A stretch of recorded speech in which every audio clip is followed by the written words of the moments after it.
You ask Tiger to calculate. This deals with finding the midpoint between 2 points.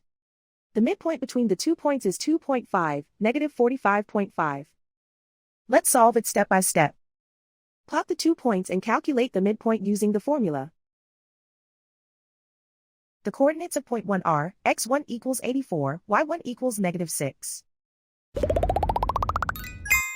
The coordinates of point 2 are, x2 equals negative 79, y2 equals negative 85.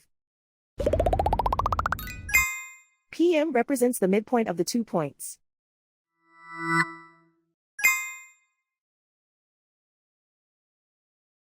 Use the x values in the midpoint formula to find the midpoints x.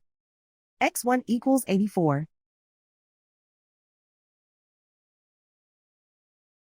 x2 equals negative 79.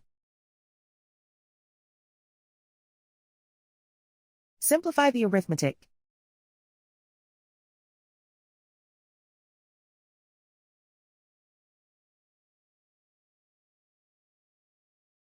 Use the y values in the midpoint formula to find the midpoints y.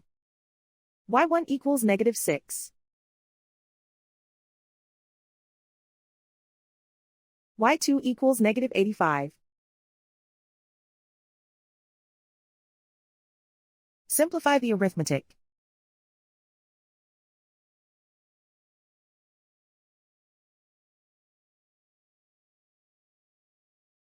And so, the midpoint is 2.5, negative 45.5.